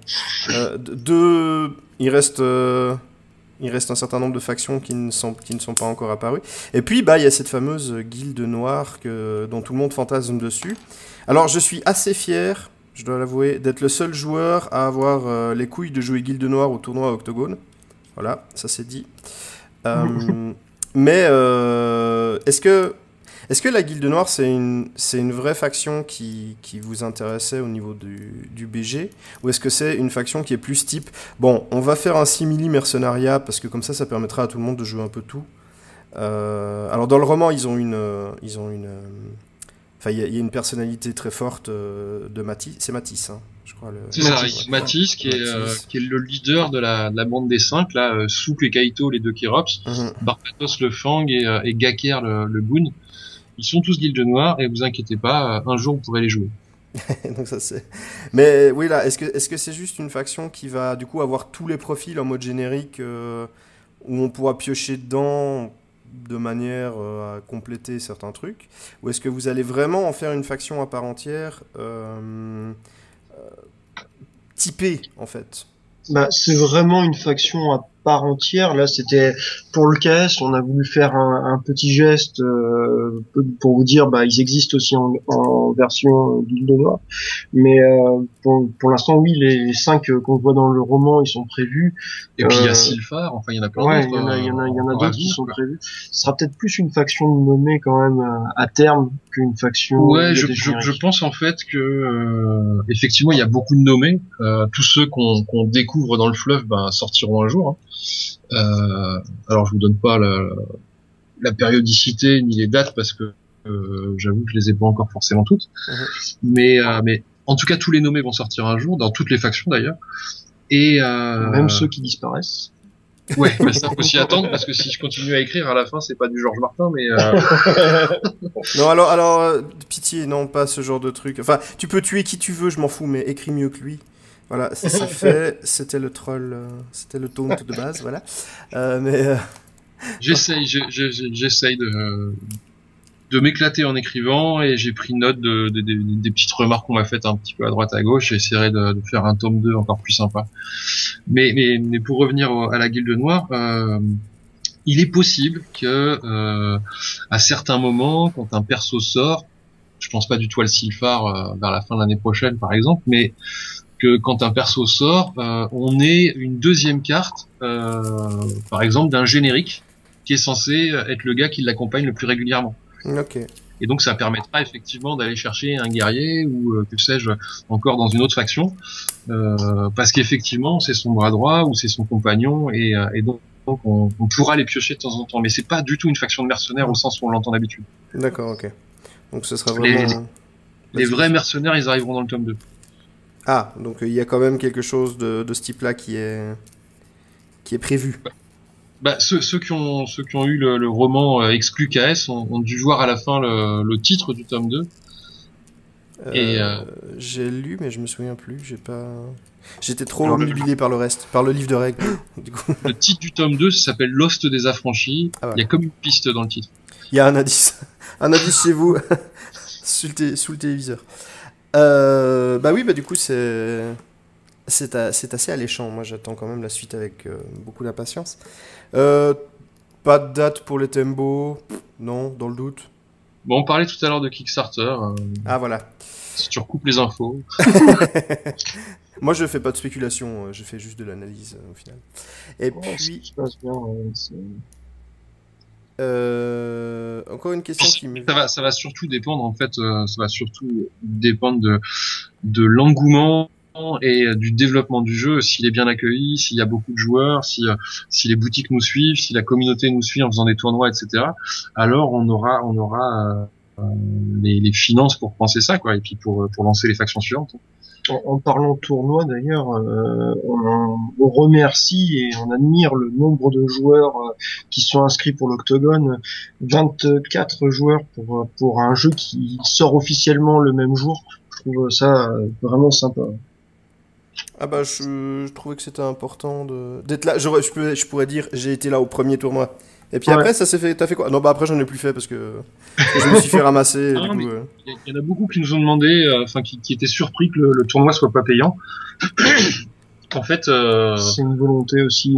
C'était complètement calculé. C'était un petit peu pour dire merci à tous ceux qui pouvaient faire le déplacement. Merci à tous les backers. En gros, voilà, pour vous remercier, on va lancer un petit truc. Alors il y aura des goodies à la clé, mais c'est surtout merci les gars, quoi, parce que sans vous ça aurait pas été possible. Et du coup évidemment on va pas vous faire payer 5 ou 10 balles en plus pour pouvoir jouer vos premières parties à Carnage, quoi. Bah c'est un geste, je suis sûr que c'est un geste qui va être apprécié par la communauté. En tout cas merci de ce geste là. Le futur du coup, on va parler un petit peu, donc les 6 prochains mois c'est les précos, c'est la mise en place de ce qu'il y avait dans le Kickstarter. C'est pas ça, ils vont le croire. Non, c'est coupe. Bah quoi, qu'est-ce que j'ai dit? Non, c'est parce que moi je disais le futur, c'est les cochons dans l'espace. Ah bah les Kintors dans l'espace, bah ça fera des vrais Space Marines du coup. Je suis pas sûr que t'aies les droits de faire des. Ou alors les Muppets vont tomber sur la tronche. Ce sera les Space Groins. Les Space Groins, ouais. Les Groins marines. Mais du coup, oui, les 6 prochains mois, c'est la sortie de ce qu'il y avait dans le Kickstarter, notamment avec des starters pur et dur. Alors on va petit à petit arriver à tout ce qui était sorti pendant le Kickstarter, donc les 19 figues différentes, puisqu'on enlève les 2 exclus Kerops. Mais ces 19 là, elles vont être entrecoupées de nouveautés, hein, et ça va pas être tous les sorts que des figues qu'on a déjà vues, parce que sinon tous les petits gars du KS on va les perdre, et pas forcément envie de ça. Donc ça va être un petit peu entrecoupé de nouveautés, de vraies nouveautés. Donc ça c'est déjà une très bonne nouvelle. C'est quoi les premiers déjà? C'est Karn et Kerops, c'est ça? Karn et Fang là tout de suite. Kerops dans le mois suivant. Les Kerops ce sera pour le mois de novembre, et avec en janvier peut-être une surprise. Alors en fait je saurai demain soir si on peut vous faire une vraie surprise au mois de novembre ou pas. Ah merde, du coup on aurait dû faire ça là. On fait une petite réunion de travail avec Jérémy, et donc on saura si on peut vous annoncer les trucs croustillants. Mais c'est fantastique. Donc du coup vous êtes teasé d'un teaser potentiel dans cette interview. Voilà. Vous êtes on va peut-être pouvoir vous annoncer des trucs. On va peut-être vous dire des choses. Voilà, c'est tout. Est-ce que vous avez envie de partager d'autres choses sur la future sortie, notamment, je sais pas moi, qu'est-ce qui pourrait se passer dans le courant de l'année 2020, tout ça, j'en sais rien. Courant 2020, si les délais sont respectés, normalement, Pour Briscard, une nouvelle saison avec pas mal de choses à la clé qui sont très sympas en termes de jeu. On les bêta-teste depuis un petit moment et franchement ça peut être très cool. La première mouture de la saison 3 est couchée sur le papier, donc les règles sont pas encore complètement sèches parce qu'on équilibre encore un peu, mais tous les principes de base sont couchés. Il nous reste quelques profils à faire. Ça va apporter énormément de choses parce que on se rappelle que la campagne a apporté le système d'expérience, etc. Dans le jeu et qu'on pouvait du coup s'éclater en partie suivie. On se rappelle que la saison 2 nous a amené les montures, les colosses, et puis les alliances, les contrats, etc. La saison 3, elle amène quelque chose d'au moins aussi puissant, en plus d'une nouvelle faction comme d'habitude. Mais c'est encore une nouvelle façon de jouer et un nouveau plaisir de jeu qui, à mon avis, va plaire pas mal parce que c'est dans l'air du temps. Bon, je pense qu'on peut dire un mode solo potentiel. Ouais, la possibilité aussi de jouer en solo, par exemple. À Briscard, tout seul dans ton coin. Si t'as pas d'amis. Si t'as pas d'amis ou qui sont loin, et tu pourras jouer dans ton coin. Et puis avec peut-être même sûrement des figurines encore plus grosses que les colosses. Ouais, j'avais émis une hypothèse dans ce type-là. Le but du jeu quand même, c'est de pouvoir à la fin poser juste un orteil sur la table et pour symboliser ta figurine. Non, donc ouais, un bel avenir pour Briscard si tout se passe bien courant 2020.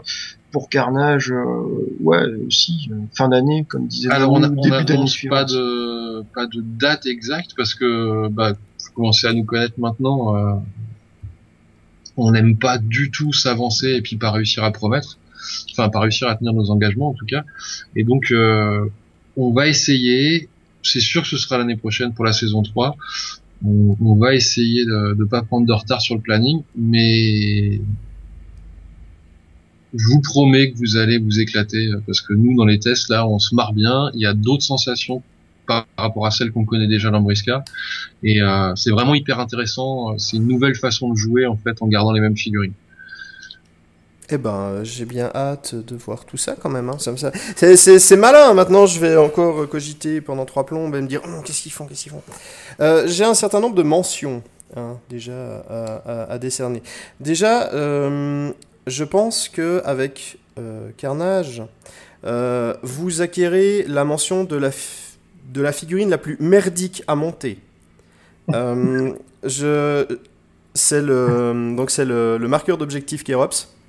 Oui, parce que c'est à ça que je pensais, et je pensais pas à une figue, parce que les figues sont à peu près faciles. Non, les figurines en elles-mêmes, ça va, mais par contre peut-être un petit peu les anneaux sur le bâton du Shaman Goon, ça c'est peut-être un petit peu prise de tête, je reconnais. Non, le truc avec le marqueur d'objectif Kerops, donc il faut coller tous les bâtons. On a fait un petit marquage pour dire quel bâton va où. Alors oui. Et au moment de venir le coller sur le socle, moi ce que j'ai fait, c'est j'ai au préalable chauffé un petit peu les bâtons au sèche-cheveux pour pouvoir venir bien l'encastrer dans le socle. Alors en fait, au départ c'était du monobloc. Les premiers tirages qu'on a fait, le premier move qu'on a fait pour l'objectif qui c'était du monobloc. Et autant dire que ça n'a pas très bien fonctionné. J'imagine assez, oui. Il y a une telle masse de silicone qui est enfermée entre les pieds de l'objet que on s'en sortait pas. On faisait un objectif valable pour 6 ratés, quoi. Et on a été obligé, à mon grand dame, on a été obligé. Alors on a fait un test où on enlevait que les pieds d'un côté, mais ça fonctionnait pas bien pour les mêmes raisons. Et on a été contraint d'enlever tous les pieds. Alors, on s'est creusé la tête pour trouver une solution, pour savoir quel pied réassembler avec quelle autre partie. On a pris l'option des petits points, enfin des petits repères sur l'intérieur. Je sais que c'est pas évident à monter, mais ceux qui ont joué à d'autres jeux américains, par exemple, sans citer de marque, savent que des fois les figurines sont pas toujours évidentes à monter. Je vais quand même l'américain ou allemand d'ailleurs. Je vais quand même nommer la figurine que vous avez remplacée, parce que j'ai une figurine Nemesis que j'ai toujours pas réussi à coller. Chez vous, ça va, j'ai fini par tout coller. Mais je sais pas si vous avez joué à War Machine, et c'est le Harbinger de... Américain, tu veux dire? Oui, là. C'est le Harbinger de Menut. qui était infâme à coller. Je crois que c'est l'une des figurines qu'on m'a le plus demandé en commande de peinture War Machine. Et je crois que c'est pour cette raison-là, en fait. C'était tiens, voilà la boîte, démerde-toi. Ah, mais la figurine est superbe, hein, mais le collage est démentiel. Mais du coup, voilà, ouais, assez, voilà. Mais c'est un peu pour les mêmes raisons que on conseille de passer un gros coup de sèche-cheveux. Parce que l'avantage, c'est que sur cette résine-là, sur celle qu'on utilise, un coup de sèche-cheveux et c'est plus du tout comme le Harbinger. Tu risques pas de péter le métal, en fait. Tu risques juste de trouver les trous. Alors attention, cependant, la résine a cette particularité-là, c'est que si vous chauffez trop et que vous la déformez trop, elle reviendra pas en place. Faut la chauffer, mais pas trop. Ouais, il vaut mieux passer des petits coups. En fait, la positionner sur le socle si vraiment vous galérez sur l'objectif Kerops, coller un petit peu tout en respectant les petits points et puis l'emplacement des pieds, et puis positionnez-la, présentez-la devant le socle et commencez à chauffer et puis ajuster les petits pieds un par un. Ce sera vraiment le plus simple. Après, vous attendez que ça refroidisse et là vous pouvez coller, quoi.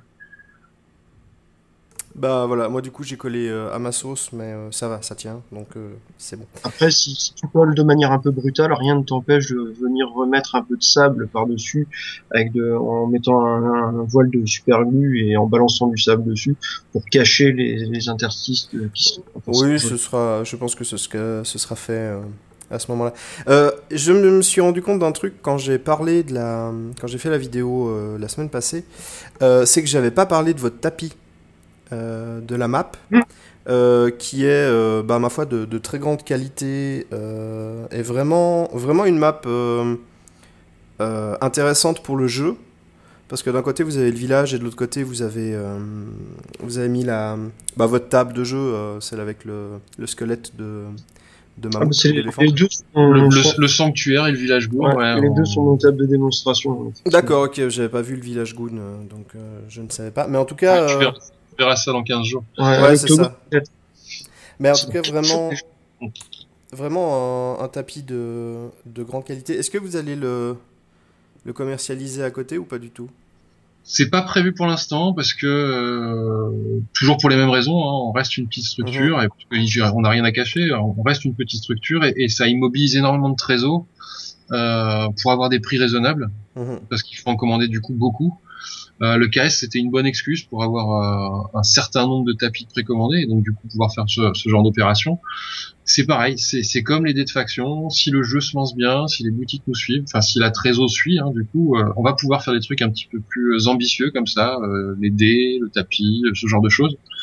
Mais pour revenir dessus, en fait on a choisi de faire ces visuels-là parce que on avait discuté, on a rencontré pas mal de gars qui étaient des concepteurs, qui font ce genre de trucs, de visuels, etc. Et comme on a essayé de donner un côté réaliste aux figurines, à l'ambiance, au fluff, on s'est dit que c'était idiot de faire, enfin idiot. Ce serait pas aussi judicieux de proposer un dessin sur les tapis de jeu. Comme on peut le voir sans citer de marque sur X-Wing, sur Légion, enfin sur les jeux Star Wars, sur Briscard aussi, ou même sur Briscard, parce que ça aurait dénoté avec les figurines. Et là, le fait d'avoir des vraies impressions de décors existants, je pense qu'on est encore plus dans l'ambiance, c'est un peu plus immersif, quoi. Okay. C'est d'ailleurs non sans peine que les photos ont été prises. Ah oui, c'est pas simple de prendre vue du ciel quand t'as pas de drone. Oui, quand je fais des montages vidéo, effectivement, c'est pas les photos les plus faciles à faire. Je compatis. Mention également pour vos figurines. Je trouve qu'elles sont vraiment excellentes.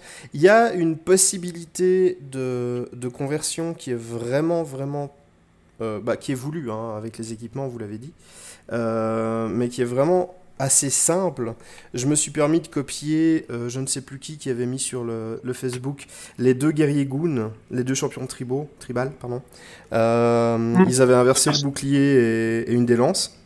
Et en fait, ça se fait tout seul. Y a pas... Parce qu'on se rendra compte qu'il y a des légers décalages d'échelle. C'est complètement volontaire et assumé. Il y a des figurines, les deux champions tribaux, prenons cet exemple-là, ils sont pas exactement à la même échelle l'un et l'autre. En fait, c'est une raison toute bête. C'est que comme le guerrier Karn d'ailleurs par rapport aux autres Karn, il est un tout petit peu plus gros. comme le champion tribal 1. Il est un tout petit peu plus gros en proportion. C'est juste que avec les figurines qui sont très ramassées sur elles-mêmes, on avait moins le cas avec l'exécuteur parce que le larbin était ramassé sur lui-même aussi.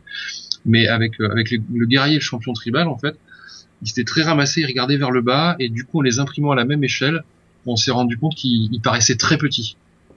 Et donc, on a volontairement réimprimé ces deux figurines-là un tout petit peu, il y a 3% à peu près d'écart, un tout petit peu plus, pour qu'il y ait une homogénéité au sein de la faction, en fait, et que ça jure pas.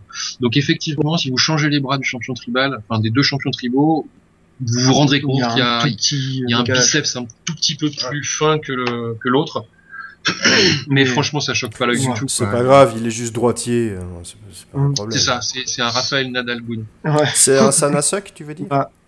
Après ça, le truc, c'est que on a déjà vu sur le net pas mal de conversions qui commencent à être faites, comme Squig, ouais. Squig, Je sais pas pourquoi. Donc Squeak qui a converti pas mal ses goons aussi. Moi-même j'ai fait quelques petites conversions sur les carnes et sur les fangs. Enfin, on commence à avoir quelques petites conversions, ça se prête assez bien en formant des nouvelles armes, etc. Donc c'est assez bon signe en général de toute façon, ouais. quand les gars dès le démarrage d'un jeu s'approprient tout de suite les figurines et puis c'est cool quoi, et les convertissent, c'est bon signe pour la santé du jeu. Ça veut dire que les mecs ont envie de jouer avec leurs figurines, quoi, et pas juste les poser sur une vitrine. Puis ouais, moi j'aime bien aussi voir les conversions parce qu'effectivement, comme dit Manu, ils s'approprient la figurine, ils la font vraiment à leur image. Ça permet effectivement d'éviter de voir 15 fois un guerrier, même si c'est des teintes différentes, ça permet vraiment de voir des choses différentes. Petite question. Ça, c'est purement égoïste en fait comme question. Est-ce que vous avez prévu, par exemple, comme les larbins fangs ne sont pas du tout chers, ou comme les... c'est quoi, c'est les dogons. Est-ce que vous avez prévu de faire d'autres visuels de figurines? On a deux larbins, un debout et un qui est ramassé sur lui-même. Est-ce que vous en avez prévu un troisième ou un quatrième? Ou est-ce que vous vous contentez? Vous en avez deux et puis après on fera les conversions? Oui, mais franchement pour les larbins, ça va vraiment pas arriver tout de suite, quoi. Oui, non, mais c'était ce que vous avez l'idée. Donc ceux qui ont envie de jouer populeux, hésitez pas. Et puis au pire, quand vous aurez un troisième larbin qui sortira dans X mois, vous pourrez toujours convertir le premier que vous aviez, enfin le doublon que vous aviez, si vous voulez en jouer 3 maintenant, ou 4, ou peu importe. Le truc, c'est que on va d'abord se concentrer sur le fait d'offrir la possibilité à toutes les factions de jouer de la magie, de jouer pleinement le potentiel de chaque faction, en fait. Et donc il y a pas mal de nouveaux profils à sortir, en plus des existants, parce que là pour l'instant on n'a pas vu grand chose au final. Oui, parce qu'à part les goons, pour l'instant niveau magie on n'a rien vu. Non, mais je veux dire, par exemple, tu vois, typiquement on a que du combattant de corps à corps chez les carnes. Chez les Kérops, c'est pareil. Alors, je suis désolé, certains ont une Francis, c'est une arme de tir, donc... c'est vrai. Ça reste une artillerie sur pied. C'est vrai. Je me demandais si Francis, c'était le copain d'Abeshimask. Ouais. Mais je pense que... je sais pas comment je vais faire, hein. Il va falloir que je fasse un crossover, tronche de vie, Safar, Briscard, je sais pas comment... Ça va être compliqué, hein. Ça va être difficile. Non, mais d'accord, mais de toute façon, j'imaginais bien que vous n'alliez pas sortir X figurines qui sont déjà sorties au lancement du jeu. Hein. C'est ça. Alors oui, pour les dogons, il faudra faire Conquest S Fortune Bunker, mais c'est assez facile de remplacer l'arme. Petit tips d'ailleurs sur les dogons, typiquement la canne gratuite, c'est ultime. Parce que tu perds pas la capacité d'avoir une toise d'allonge, mais tu passes à la figue la moins chère du jeu en 30 couronnes. Et réfléchissez bien au coût des autres figurines, chaman, champion tribaux, et mongo d'ailleurs aussi, parce que bizarrement 2 mongos c'est un chaman en coût. Le dogon sans arme, ou avec arme gratuite, avec une canne par exemple, c'est ultime pour finaliser des compos chez les goons. On se demande bien qui l'a pensé cette liste. Mais ouais non, pour les figurines, il faudra attendre un petit peu. Après, comme elle se prête assez bien aux conversions, faut pas hésiter à en faire. Non, effectivement. Je crois que j'ai fait le tour en fait de tout ce que j'avais sur mon petit post-it avec le blabla. Est-ce que vous avez envie de dire quelque chose qui vous tient à cœur, envie de dire à quel point certains dans la communauté... Non, ça c'est bon. Enfin, je sais pas, est-ce que vous avez encore un mot à dire? Bah, il y a un truc que j'ai envie de dire, et c'est valable pour un petit peu tout le monde, pour un petit peu toutes les petites remarques, parfois de scepticisme qu'on a pu voir sur le groupe, sur les pages, sur les forums, etc. Il faut prendre conscience que Carnage, c'est un système de jeu qui est ultra novateur. On n'a pas de séquence d'activation, et là où on s'était habitué un petit peu à l'activation alternée, et puis la dépense de PA, comme on en retrouve dans certains jeux, hein, il y en a dans Eden, il y en avait dans Chronique de la Lune Noire et dans Retour des Dieux il y a 15 ans. Je veux dire, le PA c'est pas nouveau, quoi. Mais Briscard, ça va, on n'était pas complètement déboussolé quand on s'y mettait, si on avait déjà fait du point d'action et de l'activation alternée. Même ça surprenait déjà un petit peu les gars qui étaient bloqués sur les gros wargames existants, mais on arrivait à s'y faire. Sur Carnage, en fait, le fait de modifier totalement la façon d'attaquer ou de défendre en fonction des caracs qu'on choisit et du nombre de caracs qu'on choisit fait que c'est hyper déstabilisant sans avoir fait 3-4 parties et sans commencer à maîtriser ce processus-là, le choix de carac et le nombre de caracs qu'on va utiliser. Et donc le scepticisme de pas mal de gens sur ouais, c'est compliqué, c'est pas intéressant, ou alors ne serait-ce que c'est pas forcément bien écrit, etc. Je pense qu'il est gommé à partir du moment où tu prends le temps de dire avec ton pote, allez, on va se faire une partie, tant pis si on n'a pas tout compris la première fois, mais on va tester des trucs. Là, je vais prendre allez, la vitesse et la puissance, puis on va voir ce que ça donne. La prochaine base, je vais utiliser 3 PA, etc. Et faut vraiment éprouver le système pour se rendre compte du potentiel qu'il a, et surtout de la fluidité qu'il a une fois que tu t'as maîtrisé le process, quoi. Parce que une fois que tu as compris quand et comment utiliser tes caracs, c'est hyper fluide, mais beaucoup plus qu'avec les jeux classiques, parce qu'au final, c'est juste 1, 2 ou 3 additions que tu vas faire et qui vont t'emmener directement et vers l'objectif et vers le laminage de ton adversaire. Et donc, il faut le tester. Il faut pas juste se dire sans faire une idée à la lecture, en fait.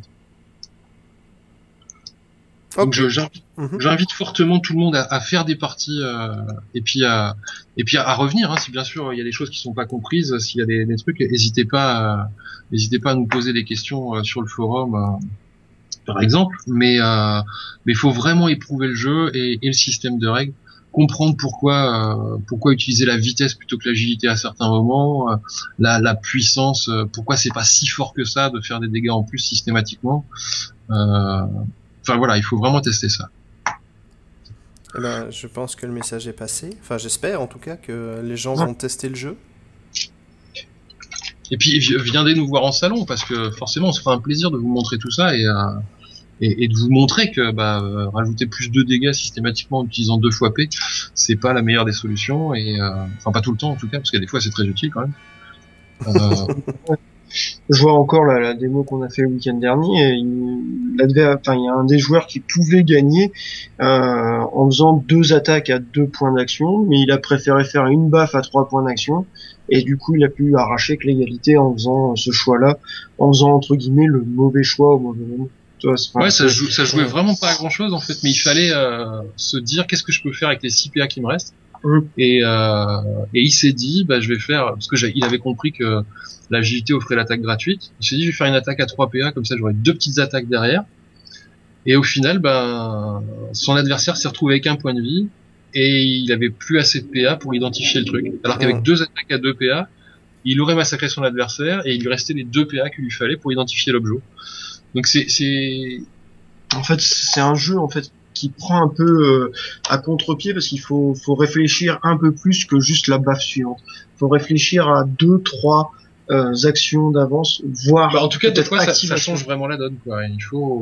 Je pense il faut maîtriser le truc, et à mon avis, c'est parce qu'il n'avait pas en tête les possibles, tu vois.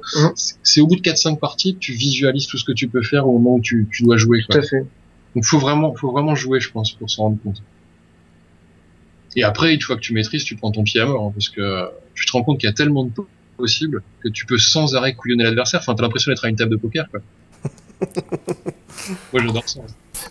Ah bah voilà, le poker. Le prochain jeu de figurines, c'est figurine poker.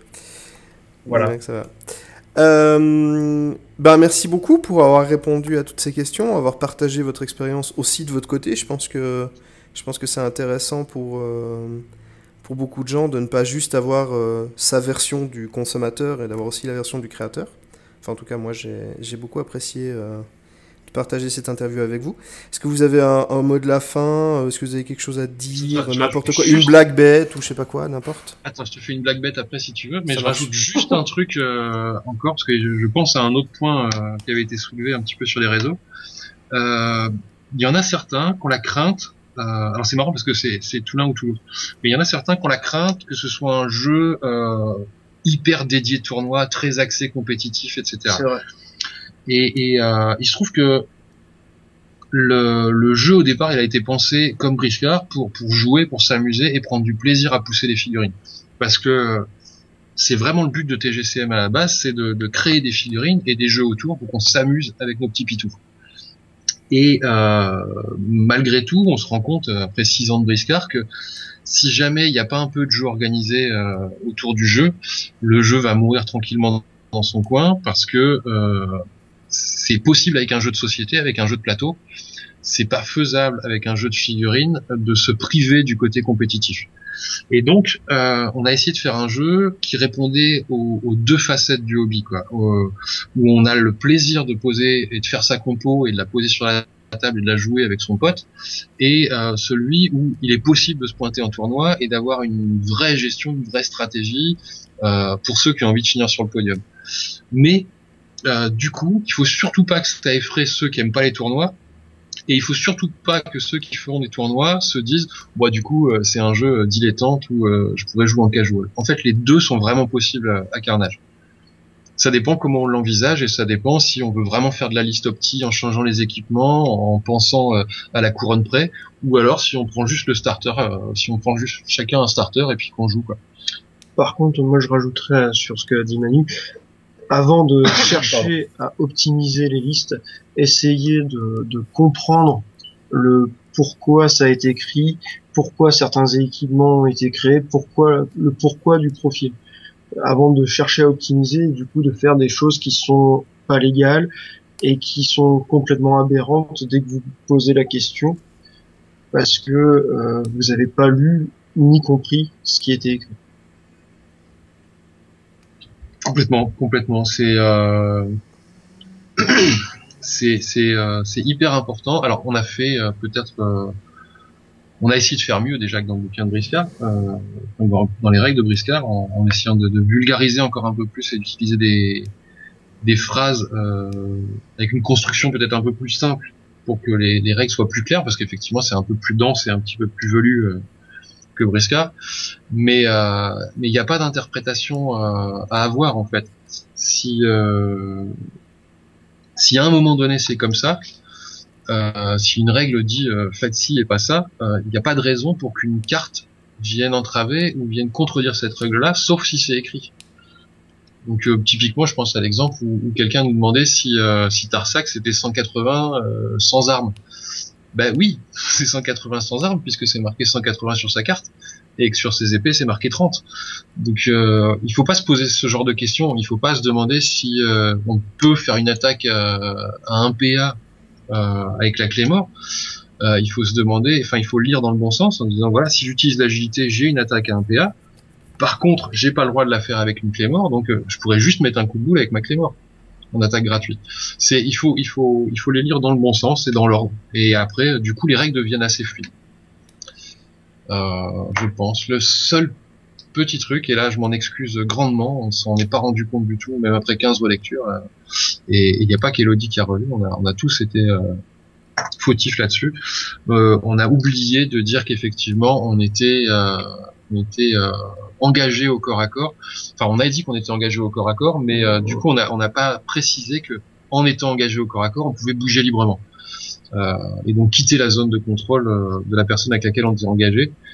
C'est un vrai oubli sur le bouquin de règles. Pour ça, je m'en excuse platement, et toute l'équipe le fait d'ailleurs. Pour le reste, il suffit de lire. Voilà. Eh ben, je pense que c'est complet. Bon, on peut avoir la petite blague là? Ah, tu veux la petite blague? Alors, tu veux la petite blague sur les statistiques, parce que j'ai été voir sur le forum, t'as compilé 26 questions. Donc la petite blague, c'est que sur ces 26 questions, il y en a quand même 16 où c'est marqué noir sur blanc de manière plus que compréhensible dans le bouquin, les choses. Voilà. Petite blague. Ouais, mais c'est pas une blague, ça. C'est pas une blague drôle. Attends, moi j'en ai une c'est une blague de Yen, j'y peux rien. Non, je te donne une vraie blague de Goon. Non, mais merci. Ça fait super plaisir, en fait, de savoir que ce que je fais ne sert à rien, mais non, moi aussi, je vous aime. Hein. Alors, attention, je n'ai pas dit que ton travail servait à rien. Non, il a juste dit qu'il y avait 2 tiers des questions qui n'étaient pas fondées. Mais pas forcément utile. Alors que tu t'es embêté à y répondre, et ça c'est bien. On t'en remercie énormément. Mais moi, je vais faire une vraie petite blague. C'est une blague Goon, par contre. Vas-y. Tu sais ce que c'est un kérobe sans bras ni jambes? D'où Jésus. Vas-y. Une madeleine. On l'a perdu. Merci d'avoir participé à cette interview. Il est temps que ça se finisse. Oui, je pense que c'est important de mettre un terme à certaines choses qui oui, avant que ça ne dégénère trop. Bah, merci Manu, merci Gwen d'avoir répondu à mes questions, d'avoir donné votre point de vue, votre avis. Merci à toi. Et bah oui, un énorme merci de nous donner la parole, et puis encore une fois, merci à tout le monde. N'hésitez pas à venir nous voir, à nous poser des questions et à vous mettre à carnage. C'est facile et c'est super amusant. Et bien, sur ces bonnes paroles, j'espère que vous qui avez écouté cette longue interview, j'espère qu'elle vous a intéressé, j'espère que vous avez trouvé des réponses, peut-être même des idées de compos vislardes et méchantes. Ça, je suis sûr qu'il y a plein de gens qui sont capables de le faire. Et d'ici à la prochaine vidéo, et bien comme d'habitude, que les dés soient avec vous. Bye bye. Bye. Ciao.